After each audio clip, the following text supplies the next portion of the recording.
નમસ્કાર, સાંજના 5 વાગી રહ્યા છે. આપ જોઈ રહ્યા છો ગુજરાત ફર્સ્ટ. સીધું સટ સાથે હું છું માનસી સોની. વાત કરવી છે આજે ઈરાન ઇઝરાયલ યુદ્ધની.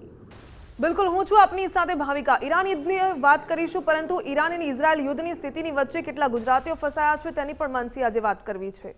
બિલકુલ, ઇઝરાયલે સૌથી પહેલા ઓપરેશન રાઇઝિંગ લાયન ચલાવ્યું હતું ઈરાન ઉપર. બીજી વખત ઇઝરાયલે અટેક કર્યો છે. ઓપરેશન રોરિંગ લાયન ચલાવ્યું છે અને ઈરાન પર એટેક કર્યો છે. ઈરાન હવે એટેકિંગ મોડમાં આવી ગયું છે. ઇઝરાયલ ડિફેન્સિવ મોડમાં આવી ગયું છે. જ્યારે ઈરાને વિશ્વના ઘણા બધા દેશો પર એટેક કર્યો છે, ઘણા બધા દેશોને ટાર્ગેટ કર્યા છે. સૌથી મોટી વાત કે ઈરાનના સુપ્રીમ લીડર ખામેનેઈનું મોત થઈ ગયું છે આ હુમલામાં. આ સાથે 1200થી વધુ એટેક કરવામાં આવ્યા હતા ઇઝરાયલ અને અમેરિકા દ્વારા. અમેરિકા અને ઇઝરાયલે મળીને આ એટેક કર્યો છે. જોકે સામે ઈરાને જ્યારે વળતો પ્રહાર કર્યો છે ત્યારે દુબઈ, અબુધાબી, બહેરીન સહિત ઇરાક, ઘણા બધા દેશોમાં તબાહી મચાવવામાં આવી રહી છે ઈરાન દ્વારા. હવે ઈરાને કહ્યું છે કે હવે અમે રોકાવાના નથી, હજુ પણ વધુ વિધ્વંસક હુમલાઓ થશે. સવાલ એ ઉઠી રહ્યો છે કે મિડલ ઈસ્ટમાં અત્યારે જ્યારે યુદ્ધના ભડકારા વાગી રહ્યા છે, યુદ્ધની પરિસ્થિતિ છે, ગુજરાતમાં ઘણા બધા ગુજરાતીઓ એવા છે કે જે વિદેશમાં હતા અને ફસાયેલા છે. તેમના પરિવારો અત્યારે ગુજરાતમાં છે અને સરકાર પાસે મદદની પોકાર લગાવી રહ્યા છે. આ જ મુદ્દે આજે વાત કરવી છે, કારણ કે ઈરાન અને ઇઝરાયલ યુદ્ધને લઈને ઘણા બધા ગુજરાતીઓ જે ફસાયેલા છે તેના વિશે દ્રશ્યો આપને બતાવી દઈએ. અમદાવાદમાં દુબઈમાં ગુજરાતીઓ ફસાયા છે. તેમના પરિવારો અમદાવાદમાં ચિંતિત છે. અમદાવાદના અક્ષર ટૂર્સના ચેરમેન સાથે જ્યારે ગુજરાત ફર્સ્ટની ટીમે વાતચીત કરી તો તેમણે એવું કહ્યું કે દુબઈ અને અબુધાબીમાં કુલ 3000થી વધુ ગુજરાતીઓ હાલ તો ફસાયેલા છે. કારણ કે એક તરફ અત્યારનો એવો સમય છે કે મોટા ભાગે લોકો ફરવા જવાનો વિચાર કરી રહ્યા હોય. ઉનાળો હજુ શરૂ નથી થયો અને એ પહેલા લોકો ફરવા માટે ગયા હોય, કોઈ કામ માટે ગયું હોય, કોઈ બિઝનેસ મીટ માટે ગયા હોય અને એ દરમિયાન મિડલ ઈસ્ટમાં યુદ્ધની પરિસ્થિતિમાં 3000 જેટલા ગુજરાતીઓ યુનાઇટેડ આરબ એમિરેટ્સમાં ફસાયા છે. બીજા દ્રશ્યો રાજકોટથી આપને બતાવી રહ્યા છે. રાજકોટમાં પરિવાર છે અને તેમના જે સ્વજનો છે તે દુબઈમાં ફસાયા છે.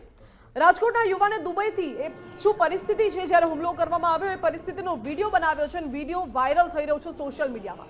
એ યુવક ભારત સરકાર પાસે મદદની પોકાર કરી રહ્યો છે.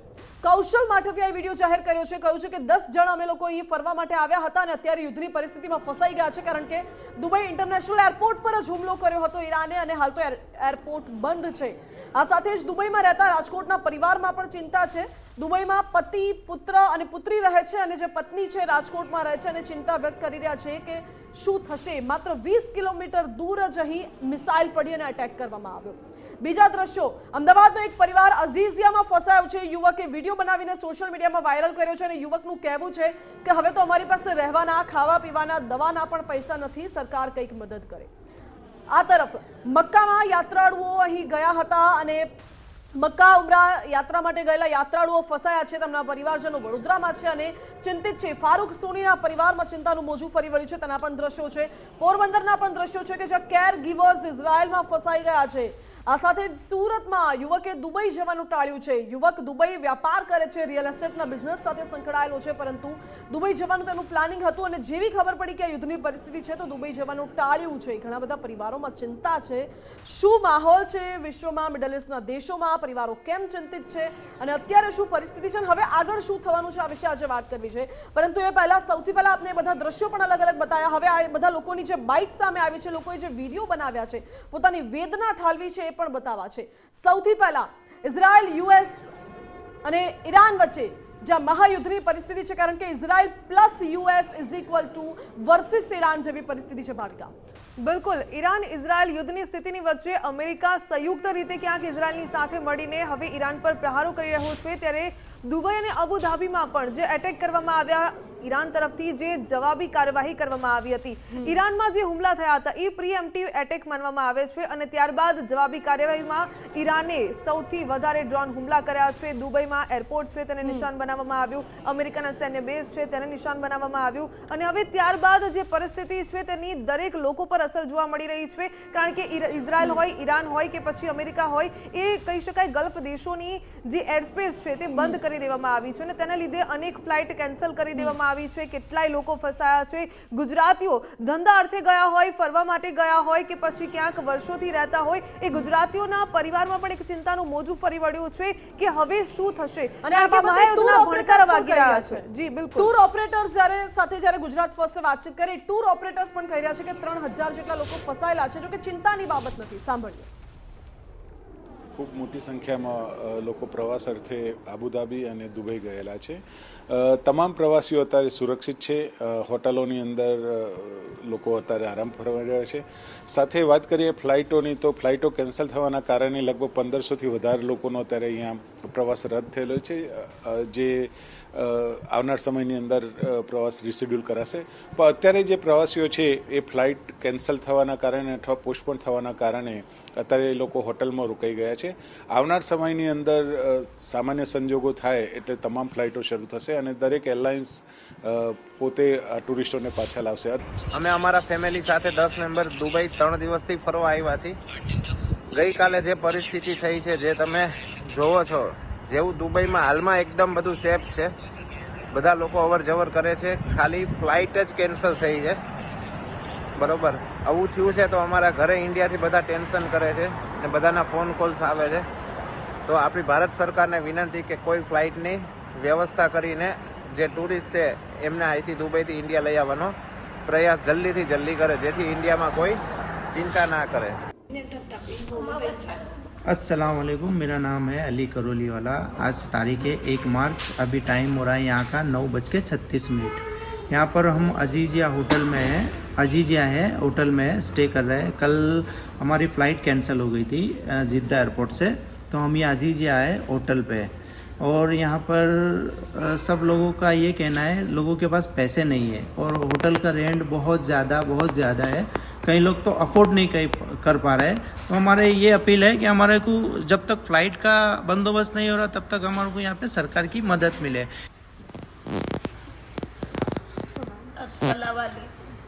हमारे पास पैसे भी नहीं है, खाने के पैसे, रहने के पैसे. એટલે પરિવાર પોતાની વેદના ઠાલવી રહ્યા છે અને આ વિડીયો સોશિયલ મીડિયામાં વાયરલ થયું છે. ભારત સરકાર પાસે મદદની ગુહાર લગાવવામાં આવી રહી છે. આજ મુદ્દે વાત કરીશું. આપણી સાથે એક્સ નેવી ઓફિસર અને ડિફેન્સ એક્સપર્ટ હરેન ગાંધી જોડાઈ ગયા છે. હરેનજી, સ્વાગત છે આપનું ગુજરાત ફર્સ્ટમાં. આ સાથે જ આપણી સાથે આલાપભાઈ મોદી પણ જોડાઈ ગયા છે, જે અજય મોદી ટ્રાવેલ્સના ડાયરેક્ટર છે. આલાપભાઈ, આપનું પણ સ્વાગત છે ગુજરાત ફર્સ્ટમાં. હરણભાઈ, સૌથી પહેલા જે વૈશ્વિક પરિસ્થિતિ અત્યારે ઊભી થઈ ગઈ છે, મિડલ ઇસ્ટમાં યુદ્ધના ભણકારા વાગી રહ્યા છે અને આ વચ્ચે ઘણા બધા ગુજરાતીઓ ત્યાં ફસાયેલા છે. હવે સૌથી મોટી વાત એ છે કે અગાઉ જ્યારે રશિયા યુક્રેન યુદ્ધ શરૂ થયું હતું ત્યારે પણ આપણે ભારતની કૂટનીતિક ડિપ્લોમેસી એટલી સારી હતી કે આપણે ભારતીયોને તમામને બચાવી લીધા હતા. અત્યારે જે પરિસ્થિતિ છે ઈરાનમાં, દુબઈમાં, ઇઝરાયલમાં ઘણા બધા લોકો આપણા ફસાયેલા છે, તો શું તેમને બચાવી લેવાના કોઈ અત્યારે એંધાણ હાલના સમયમાં જોવા મળી રહ્યા છે કે કેમ?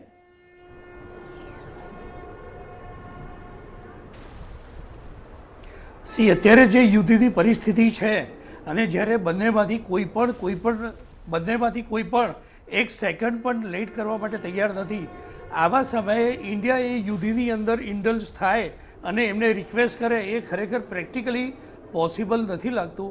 પણ બીજી એક વાત કહું કે જે પણ ગુજરાતીઓ ફસાયેલા છે એમાં 2 પ્રકારના ગુજરાતીઓ છે અને આપણે સમજવું જરૂરી છે. એક ગુજરાતી જે પોતાના રોજગાર માટે ત્યાં ગયો છે, ત્યાં કામકાજ કરે છે આજીવિકા માટે અને રહે છે. બીજા ગુજરાતી જે બહુ ઓછા ટાઈમ માટે ફરવા ગયા છે. તો હું એ કહેવા માંગીશ કે ઇન્ડિયન ગવર્મેન્ટે 14 જાન્યુઆરીએ ઓલરેડી એક એડવાઇઝરી બહાર પાડી હતી ટ્રાવેલ કોશન માટે. અને એના પછી જ્યારે આપણને ખબર છે કે આપણે જ્યારે કોઈ પણ ફોરેન ટૂર બનાવતા હોઈએ છીએ તો પેસેન્જર અને ટૂર ઓપરેટર આ બંનેની એક જવાબદારી થઈ જાય કે ત્યાં જે પરિસ્થિતિ ચાલી રહી છે અને એને સમજે અને એ પ્રમાણે ટૂર કરે. જ્યારે અમેરિકા તરફથી ખુલ્લેઆમ ધમકી આપવામાં આવી હતી અને જ્યારે એના યુદ્ધના જહાજો પણ ખાડી તરફ આગળ વધી ગયા હતા, અને આવા સમયે જો ખરેખર કોઈક આવા ગલ્ફ કન્ટ્રીઝની અંદર ફરવા જાય છે તો હું એને ખરેખર મૂર્ખામી ભર્યું કૃત્ય કહીશ. આવા સમયે આપણે આપણી જે યોજના હતી એને કેન્સલ કરીને પણ આપણે આપણી લાઈફને બચાવવી જોઈએ. બીજું, હા, જે ત્યાં કામદારો છે, ત્યાં જે પોતાની રોજગારી માટે છે, જ્યાં સ્ટુડન્ટ છે, જે લોકો પરમેનન્ટ ત્યાં ગુજરાતીઓ રહે છે લાંબા સમયથી, એમને બચાવવાની કામગીરી ચોક્કસ આપણી એમ્બેસી છે કરી જ રહી છે. અને હમણાં કદાચ 1.5 કલાક ફરીથી લેબેનોનમાં જે આપણા રહેવાસીઓ છે એમના માટે પણ એડવાઇઝરી બહાર પડી છે. બીજી એક વાત સમજવાની છે કે ઈરાને એવું કીધું છે કે ગલ્ફ કન્ટ્રીમાં દુબઈ છે, બહેરીન છે, કુવૈત છે, આ બધા પર એમણે હુમલા કર્યા છે. એ દેશ ઉપર હુમલા નથી કર્યા, પણ એ જે દેશોની અંદર અમેરિકાનો જે બેઝ છે એ અમેરિકાના બેઝ ઉપર હુમલો કરવાનો પ્રયત્ન કર્યો છે અને એરપોર્ટ એ અમેરિકાના જે બેઝની જે મુવમેન્ટ હોય છે એનો એક ભાગ હોય છે, એટલે એરપોર્ટ પર પણ હુમલો થયો છે. એટલે જે પણ આપણા નાગરિકો ફરવા ગયા હોય કે ત્યાં રહેવાસી હોય એ બધે જ્યાં છે ત્યાં એ લોકો સુરક્ષિત રહેવા માટે ટ્રાય કરવો જોઈએ. ક્યાંક શું થઈ રહ્યું છે એ દેખવા માટે બહાર નહીં જવું જોઈએ.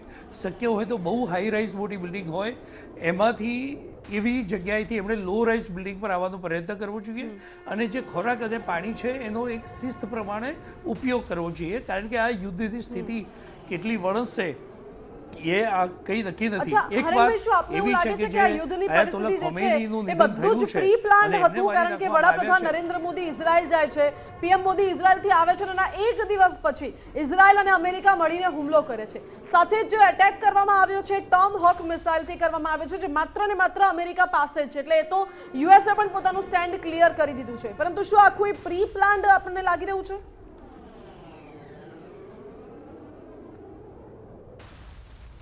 આ ખરેખર બહુ મોટું રહસ્ય છે અને છેલ્લા 1.5 દિવસથી હું પણ આ ટ્રાય કરવા માગું છું. મેં બધી બહુ જગ્યાએ બધું ફંફોડ્યું, કાંઈ મળ્યું નથી. પણ મને એવું લાગે છે કે ક્યાંક ને ક્યાંક ઇન્ડિયન ગવર્મેન્ટને થોડો એવો આઈડિયા તો મળી જ ગયો હોવો જોઈએ, કારણ કે જ્યાં સુધી વડાપ્રધાન ઇઝરાયલમાં છે અને ઇઝરાયલની યાત્રા પૂરી કરીને પાછું આવે છે ત્યાં સુધી તમે અમેરિકા તો ધમકી આપતું રહેલું, પણ ઇઝરાયલ તરફથી એવા કોઈ અધાણ નહોતા. અને આપણા વડાપ્રધાન જેવા ઇન્ડિયામાં પાછા આવે છે અને બીજા દિવસે આટલો મોટો હુમલો થાય છે એ બતાવે છે કે it was definitely pre plan. પણ આમાં એવું છે કે ઓલરેડી જો ઇઝરાયલ એ વખતે ક્યાંક કરે તો મોદી સાહેબની જે મુવમેન્ટ છે એ કદાચ ત્યાં કેન્સલ થતી. અને જો આવું કંઈક પણ એંધણ આવતા તો જે આયાતોલ્લા ખોમેનીને આ લોકોએ જે જીવતો જ દફનાવી દીધો છે એવું કરવા માટે કદાચ ક્યાંક એ બંકરમાં છુપાઈ ગયા હોત કે આવું કંઈક થયું હોત તો આ યુદ્ધ લાંબુ ચાલી શકતું. મને એવું લાગે છે કે આ યુદ્ધ એમનો જે લીડર જે આયાતોલ્લા ખોમેની હવે રહ્યા નથી અને એમના પુત્રએ બાજી સંભાળી છે અને બહુ વધારે કમાન્ડો પણ IRGCના કમાન્ડર્સ પણ આમાં મૃત્યુ પામ્યા છે. તો હું માનું છું કે અત્યારે ઈરાનની પરિસ્થિતિ ખરેખર એટલી સારી નથી. પેલો મરતા ક્યાં નહીં કરતા એવી કહેવત પ્રમાણે એ કદાચ પોતે ઇઝરાયલને નુકસાન કરવા ટ્રાય કરશે. એટલે આપણા જે ભારતીયો છે ખાલી ગલ્ફ કન્ટ્રીમાં જ નહીં પણ જો ઇઝરાયલની અંદર હોય તો એમણે પણ સાવચેતીપૂર્વક રહેવાની ખૂબ જરૂર છે. અને હું માનું છું કે આ યુદ્ધ કદાચ એટલું બધું લાંબુ નહીં ચાલે અને આપણા જે ભારતીયો છે ઈરાન કે ઇઝરાયલ સિવાયના દેશોમાં જે રહેલા છે એ એરપોર્ટ જેવા એરિયાથી કે જ્યાં યુએસ બેઝ છે, યુએસ કોલોનીઝ છે, એનાથી જો દૂર રહેશે તો હું માનું છું કે એ સેફ જ છે. જી બિલકુલ, અત્યારે સેફટી બહુ જરૂરી બનતી હોય છે, કારણ કે ખાસ કરીને જ્યારે ગુજરાતીઓ બહારના દેશમાં પ્રવાસે ગયા હોય તેમની પાસે એક કહી શકાય કે લિમિટેડ પેકેજ હોય, ક્યાંક પૈસા પણ લિમિટેડ હોય ને જો આ પ્રકારની સ્થિતિ ઉદ્ભવતી હોય ત્યારે તેમને પણ ક્યાંક ને ક્યાંક પરેશાની ભોગવવી પડતી હોય છે. આલાપ મોદી આપણી સાથે જોડાયેલા છે. આલાપજી, જે પ્રકારે કેટલાય ટૂર ઓપરેટર્સ છે એ આપ જાણતા હશો કે આપના ટૂરના માધ્યમથી પણ ઘણા લોકો બહાર ફરવા માટે ગયા હશે, ત્યારે તમને તમારા ટૂરમાંથી કેટલા લોકો ગયા છે તે સંદર્ભે કોઈ માહિતી સામે આવી? એ લોકોની પરિસ્થિતિ કેવી છે ને કોઈ પ્રકારની વિગતો એવી મળી રહી છે કે કેટલા સમયમાં એરસ્પેસ ખુલશે અને તેમને પાછા લાવી શકાશે, એવી કોઈ વ્યવસ્થા કરવામાં આવી રહી છે?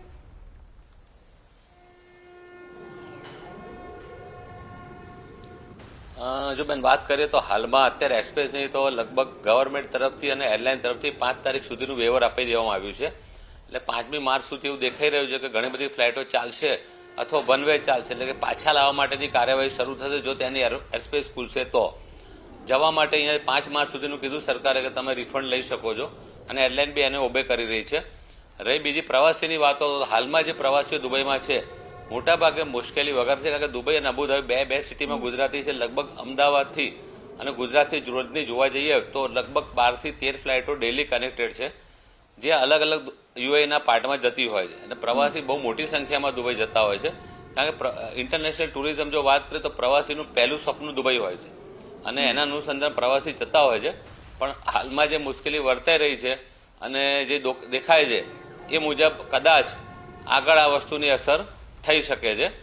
પણ પહેલો પ્રવાસ એવો જ હશે અને સરકારનો પ્રયાસ પણ એવો જ હશે કે એને લોકો જે ગયા છે એ પ્રવાસીને પાછા કેવી રીતે લાવવા. બિલકુલ આલાભાઈ, રશિયા યુક્રેન યુદ્ધ થયું હતું એ વખતે પણ ટૂર ટ્રાવેલ્સનો ખાસ કરીને બિઝનેસ કહેવાય તેમાં ખૂબ મોટી અસર પડી હતી. જ્યારે પણ યુદ્ધની સ્થિતિ સર્જાતી હોય ત્યારે બહાર ફરવાના જનારા જે પ્રવાસીઓ હોય તેમની સંખ્યામાં પણ ઘટાડો થતો હોય છે.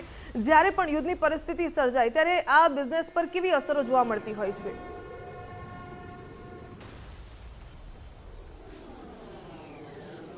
જો વાત કરું તો આ ટુરિઝમ વ્યવસાય બહુ સેન્સિટિવ એ રીતે થઈ જાય છે કે ગમે ત્યારે ચાહે યુદ્ધ હોય કે ધારો કે ગઈ સાલ આપણે પહેલગામમાં આતંકવાદી હુમલો થયો 22મી એપ્રિલે, તે પછી કાશ્મીરનું બુકિંગ એકદમ ડાઉન થઈ ગયું. આખું કાશ્મીર વેલી લગભગ 2 દિવસમાં એટલે 24 કે 25 એપ્રિલે ખાલી થઈ ગઈ. આ સેમ રશિયા યુક્રેન વખતે પણ એવું થયેલું કે જે બાકુ અઝરબાઈજાન જે નવા ડેસ્ટિનેશન ઓપન થયેલા પ્રવાસીઓ જઈ રહ્યા હતા, તો પ્રવાસી આ હુમલા પછી તુરંત થોડાક રોકાઈ ગયા હતા. નો ડાઉટ ફરી શરૂ થઈ ગયું હતું. એ જ વસ્તુ મિડલ ઇસ્ટમાં જે થઈ રહી છે અત્યારે ગલ્ફ કન્ટ્રીઝમાં, આ એક બહુ મોટી ચેલેન્જ છે કે દુબઈમાં હાઈએસ્ટ પ્રવાસી જાય છે. ઇન્ડિયાથી લગભગ રોજની એટલે દુબઈને મળીને લગભગ 300 થી 400 ફ્લાઇટો ઓપરેટ થાય છે. એટલે તમે સંખ્યા જોવા જાવ તો ઘણી મોટી સંખ્યા છે અને આ એક ચેલેન્જ વસ્તુ થશે. અત્યારે હાલમાં મારું ગ્રુપ 27મી તારીખે પાછું આવી ગયું. 40 જણનું ગ્રુપ હતું અને બીજું 6મી માર્ચે જવાનું છે. પણ હાલમાં અમે અત્યારે ગ્રુપને સૂચના નથી આપી રહ્યા. અમે એક જ વસ્તુ કહી રહ્યા છીએ કે જુઓ સોમવારે શું થાય છે, પછી નિર્ણય લઈશું. કારણ કે જો એરલાઇન વેવર આપશે તો ગ્રુપ ઉપાડવાનો કોઈ મતલબ જ નથી. પ્રવાસી ઘણા લોકો અવોઇડ કરશે, પણ જો પછી એરલાઇન શું પોલિસી થાય છે, ત્યાંનું લોકલ ડેવલપમેન્ટ શું થાય છે અને લોકોને વિશ્વાસ અમે અપાવી શકીએ છીએ કે તેની લોકલ સરકાર અપાવી શકશે, તો પ્રવાસન ઉદ્યોગ ફરી દુબઈ માટે ધમધમતો થશે. પણ જો આ યુદ્ધ લાંબુ ચાલશે તો હું 100% ગણું છું. કારણ કે અત્યારે ઘણા બધા આઇકોનિક બિલ્ડિંગ પર એ લોકો ટાર્ગેટ કર્યા છે. જેમ કે બુર્જ અલ અરબ હોટલ પર ટાર્ગેટ કર્યો, નો ડાઉટ ડેમેજ નથી થયું, પણ એ લોકો હિટ કરવા ટ્રાય કર્યો છે. સેમ બુર્જ ખલીફા પર અને દુબઈ એરપોર્ટ ઉપર. આ 3-4 પ્લેસીસ એવા છે કે ટુરિસ્ટને રિલેટ કરે છે. અને પ્રવાસી કોઈ બી સ્વાભાવિક છે કે વાંચે તો ડર થાય, અને એવું જરૂર નથી કે તમારે જવું જ પડે. પ્રવાસી આ પ્રવાસ ટાળી શકે છે અથવા પ્રિપોન કરી શકે છે.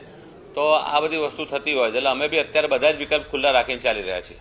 બિલકુલ. અને હરેનજી, સમજવું એ પણ છે કે અત્યારે ચલો પ્રવાસીઓને આપણે નથી મોકલી રહ્યા બહાર, ફ્લાઇટ્સ અસરગ્રસ્ત થઈ છે, ઘણા બધા લોકો બહાર ફસાયેલા છે, નથી આવી રહ્યા. ઇઝરાયેલે ફક્ત ઈરાન ઉપર હુમલો કર્યો હતો. ઇઝરાયેલે પહેલા પોતાનું સ્ટેન્ડ ક્લિયર કર્યું હતું કે આતંકવાદ વિરોધની અમારી લડાઈ છે. અયાતુલ્લા ખામેનેઈનું આમાં મોત થયું છે. હવે ઈરાને ઘણા બધા દેશોને આ આગની લપેટમાં લઈ લીધા છે. ઈરાને ઘણા બધા દેશો ઉપર હુમલો કરીને સીધી રીતે બધાને મેદાનમાં લઈ લીધા છે કે હવે તો હું તો લડું છું, તમે બધા પણ લડો અમારી સાથે. એટલે એક હવે વૈશ્વિક પરિસ્થિતિ જોવા જઈએ તો શું મેસેજ આપવામાં આવી રહ્યો છે? શું ભારત પર, ભારતના જે નજદીકના દેશો છે તેના પર કોઈ અસર પડવાની છે ખરી આની?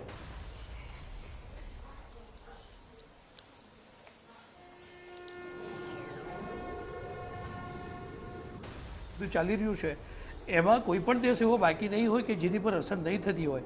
પણ ઈરાને પોતાને બચવા માટે, પોતાને ક્યાંક એક સેફ સ્થિતિમાં લાવવા માટે એણે આ બીજા બધા કન્ટ્રી પર પણ હુમલો કરી અને એટલે એમનો ઇન્વોલ્વ કરવા ટ્રાય કર્યો છે. એમાં બે વસ્તુ છે.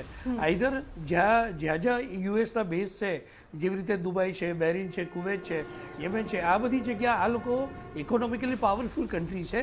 એટલે એવું છે કે સાઉદી અને આ બધી કન્ટ્રી જે છે એ ક્યાંક યુએસને કંટ્રોલમાં રાખવા ટ્રાય કરે, બરાબર છે. અને જો એ ના થાય તો હમણાં થોડી વાર પહેલાં દુબઈનું જે પ્રશાસન છે યુએનું, એમણે કીધું છે કે ઈરાને સમજવું જોઈએ, ઈરાને કોઈ પણ હુમલો કરતાં પહેલાં એક રિઝનેબલ લોજિક હોવું જોઈએ અને એના પછી હુમલો કરવો જોઈએ. એટલે યુએઈ એનો વિરોધ કરે છે અને યુએઈએ અત્યારે એ પણ કહી દીધું છે કે અમે યુએસને અમારો બેઝ ઉપયોગમાં નહીં કરવા દઈએ. એટલે તમે સમજી શકો છો કે ક્યાંક ને ક્યાંક ઈરાન પોતાની મનસામાં એણે જે હુમલો કર્યો અને એના લીધે ગલ્ફ કન્ટ્રીઝે જે યુએસને પોતાનો બેઝ આપવાની ના પાડી છે અને ના પાડવાનું વિચારે છે, એનો અર્થ એવો થાય છે કે ઈરાન ક્યાંક ને ક્યાંક પોતાનું જે એનો પ્લાન હતો એમાં એ સફળ થઈ રહ્યું છે. પણ હું માનું છું કે ઈરાન ભલે કદાચ આવા બધા કન્ટ્રીઝના એરબેઝ યુઝ કરવા માટે કદાચ યુઝ નહીં કરવા દે અમેરિકાને, પણ એનો મતલબ એ નથી કે અમેરિકા અને ઇઝરાયલ સાન બેસે. ઇઝરાયલ અને અમેરિકા આ બંને ભેગા થયા છે તો એ ડેફિનેટલી છે કે ઈરાનનો ખાત્મો થશે. અને જ્યાં સુધી અત્યારે આયતોલ્લા ખોમેનીનો પુત્ર અત્યારે એણે ટેક ઓવર કર્યું છે, પણ હું માનું છું કે જ્યારે IRGCના કમાન્ડર્સનો પણ સફાયો થઈ જ જશે અને ઓલરેડી ઈરાનની અંદર જે આમ જનતા છે એ પણ ત્રાહીમાં પોકારી ગઈ હતી. એટલે આપણે દેખ્યા છે અમુક વિડીયો આવ્યા છે, એમાં ઈરાનની અંદર જ્યારે આ ખોમેનીનું મૃત્યુ થયું ત્યારે એ લોકો સેલિબ્રેટ કરતા હતા. ઇટ શોઝ કે એમની જે લોકલ પીપલ છે એનો પણ ઈરાનની જે નવી ગવર્મેન્ટ આવી છે એને સાથ મળવો મુશ્કેલ છે. એટલે હું માનું છું કે ઈરાન અત્યારે ધમ પછાડા ડેફિનેટલી કરશે, કારણ કે એની પોતાની ઇજ્જતનો સવાલ છે. પણ આઈ એમ વેરી શ્યોર કે આ યુદ્ધ કદાચ આપણે રશિયા અને યુક્રેનમાં આપણી સમજણમાં ફેર થઈ હતી અને હજુ ચાલે છે, પણ આમાં એવું નહીં થાય અને બહુ જ જલ્દી આ યુદ્ધનો અંત આવશે અને બિલકુલ હિરેનજી, યુદ્ધનો અંત આશા આવવા રાખીએ સુધી છીએ બને કે છે. યુદ્ધનો જલ્દી અંત આવે. આલાપજી, એ પણ સમજવું છે કે અત્યારે ઈરાને 7 જેટલા દેશોને ટાર્ગેટ કર્યા છે અને 7 જેટલા દેશોમાં ઈરાને પોતામાં આગ લાગી એટલે બીજાના ઘરમાં પણ આગ લગાવી છે. પરંતુ હવે આગામી સમયમાં બીજા એવા કયા દેશો હશે કે જ્યાં ખતરાનું સાયરન વાગી શકે છે અને ત્યાં પણ આપણે પ્રવાસ ટાળવો જોઈએ કે કોઈ પણ પ્રકારનું જે આપણે લેવડ દેવડ છે અત્યાર પૂરતી સ્થગિત કરવી જોઈએ?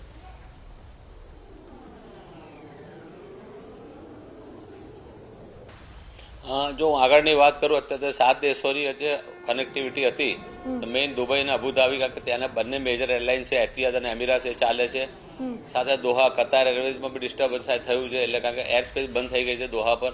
કુવૈત એરલાઇનનું ઓપરેશન અમેરિકા ચાલુ છે. અને જે ટાળવાની વાત કરું પ્રવાસ, તો હાલમાં અત્યારે તો મિડલ ઇસ્ટે લોકો ટાળી જ રહ્યા છે.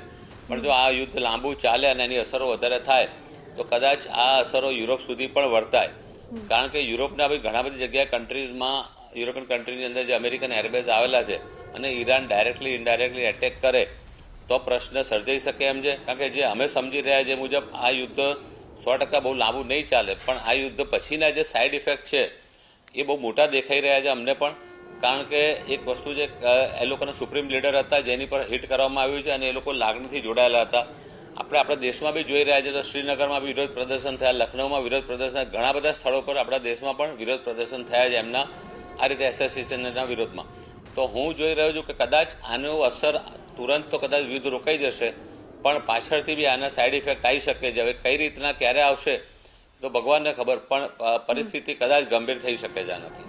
બિલકુલ હિરેનજી, હું આપની પાસે આવવા માંગીશ કે જ્યારે પણ અમેરિકા ઇઝરાયલ એક સાથે મળીને એમ કહેતા હોય કે અમે પાછળ હટવાના નથી, અમે યુદ્ધ ચાલુ રાખીશું, ઈરાન છે તે જવાબી કાર્યવાહી કરે છે અને અમેરિકાએ તો આની પહેલા 10 દિવસ પહેલા જ પોતાના નાગરિકોને ઇઝરાયલમાં હોય કે પછી ઈરાન હોય નીકળી જવા માટે સૂચિત પણ કર્યા હતા. એટલે ક્યાંક ને ક્યાંક પ્રી પ્લાન તો છે જ કહેવામાં આવી રહ્યું છે.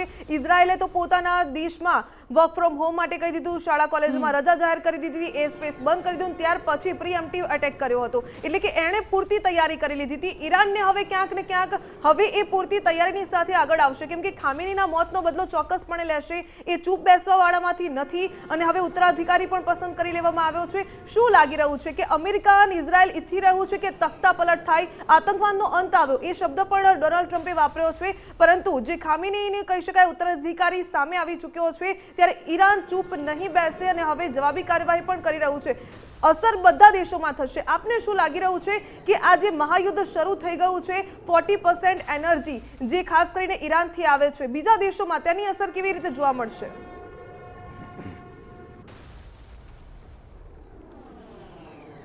સી ડેફિનેટલી ક્રૂડની પ્રાઇસિંગ ઉપર અને એના સપ્લાય ચેન ઉપર તો બહુ મોટી ઇફેક્ટ થવાની છે.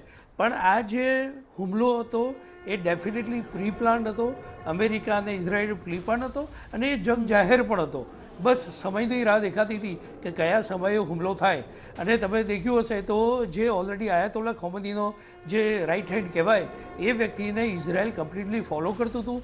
અને જ્યારે આયાતોલ્લા ખોમેની એ 2 ખાસ વ્યક્તિઓને મળવા માટે એમની મિટિંગ ચાલતી હતી અને એ જ સમયે એ જ સ્થળે હુમલો થાય છે, કે આ બતાવે છે કે આ કોઈ 1-2 મહિનાનું ઓપરેશન નહીં પણ બહુ લાંબુ ઓપરેશન હતું અને એને સફળતાપૂર્વક પાર પાડવામાં આવ્યું છે. હવે બીજું, ઈરાન જ્યારે કાચું પડી રહ્યું છે તો એને સપોર્ટ કરવાવાળા જે હિઝબુલ્લા ગ્રુપ છે કે પછી હુતી ગ્રુપ છે, આવા બધા જે આતંકવાદીઓના ગ્રુપ છે કે જેની પાસે સારું એવું મિલિટરી વેપન્સ પણ છે, તો આ લોકોને પણ એ એક્ટિવેટ કરી અને ક્યાંક ને ક્યાંક અમેરિકાના બેઝ જ્યાં જ્યાં મિડલ ઇસ્ટમાં અમેરિકાના જેટલા પણ બેઝ છે એ બધા અત્યારે વલ્નરેબલ છે અને એની પર હુમલો થઈ શકશે. બીજી બાજુ વિચારીએ તો જ્યારે અમેરિકા અને ઇઝરાયલે આ હુમલો પિન પોઈન્ટ હુમલો કર્યો છે તો એને એ પણ ખબર હશે કે જ્યારે એ હુમલો કરશે તો એના કોન્સિક્વન્સીસ શું હશે અને એના કોન્સિક્વન્સીસ જે હશે એની અંદર ઈરાનને બીજા કયા કન્ટ્રીઝ મદદ કરી શકે છે. આની સાથે જે બધા મેં હમણાં વાત કરી કે હિઝબુલ્લા ગ્રુપ છે કે હુતી ગ્રુપ છે, આવા બધા જે ગ્રુપ છે એ લોકો એમને જ્યારે એ ઈરાનને ક્યાંક ને ક્યાંક મદદ કરશે તો એની ઇઝરાયલ અને યુએસના એરબેઝીસ છે એની પર શું અસર થવાની છે બિલકુલ સમયનો અભાવ છે. આલાપજી, મારે તમને એક છેલ્લો સવાલ કરવો છે કે જે પણ પ્રવાસીઓ બહાર અત્યારે ફસાયેલા છે ત્યાં એ લોકો કેટલી સંખ્યા તેમની હોઈ શકે, આપણે અંદાજો લગાવવામાં આવે, અને એમને પાછા લાવવા માટે કેવા પ્રયાસો થઈ શકે? એરસ્પેસ તો બંધ છે, પરંતુ હજુ કોઈ કહી શકાય કે અનિશ્ચિત કાળ સુધી બંધ છે. કોઈ પ્રકારની આપણે સંભાવનાઓ પણ આમાં વ્યક્ત ન કરી શકે. જો પ્રવાસીઓને પાછા ગુજરાત લાવવામાં કોઈ કહી શકાય કે કેવી પ્રકારની એડવાઇઝરી આપવામાં આવી શકે કે શું થઈ શકે? આવા પ્રકારના કિસ્સાઓમાં શું બનતું હોય છે?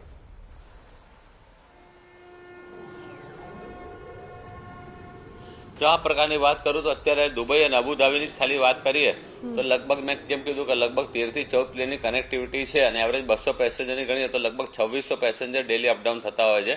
આ 2600માં એવું કહી શકું કે આશરે 1500 જેટલા પ્રવાસી ખાલી દુબઈ ફરવા ગયા છે, પણ એ છેલ્લા 2 દિવસના, એટલે ગઈકાલે જે લોકો રિટર્ન ટિકિટ હશે એ લોકો અને આજે બી જે લોકો રિટર્ન ટિકિટ, આ બધા ત્યાં સ્ટક થઈ ગયા છે.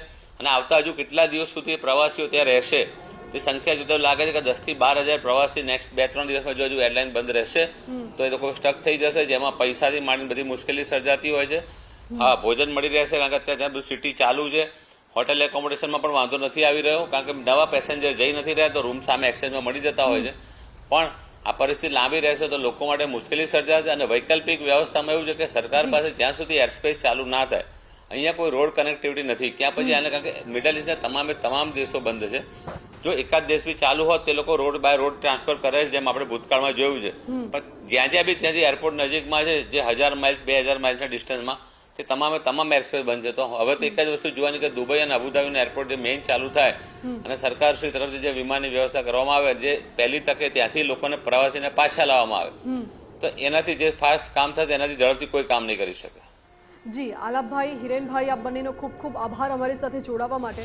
હાલ તો મિડલ ઇસ્ટમાં યુદ્ધના ભણકારા વાગી રહ્યા છે. 12,000થી વધુ લોકો ફસાયેલા હોય તેવી એક આશંકા છે. એકમાત્ર આશંકાના આધારે આ આંકડો ટૂર ઓપરેટર્સ રજૂ કરી રહ્યા છે. અને હજુ પણ જો આગામી 2 થી 3 દિવસ આ જ પ્રકારની સ્થિતિ રહી, ફ્લાઇટ્સ કેન્સલ રહી, રદ રહી, તો પછી ઘણી મોટી પરિસ્થિતિ ગંભીર સર્જાઈ શકે છે.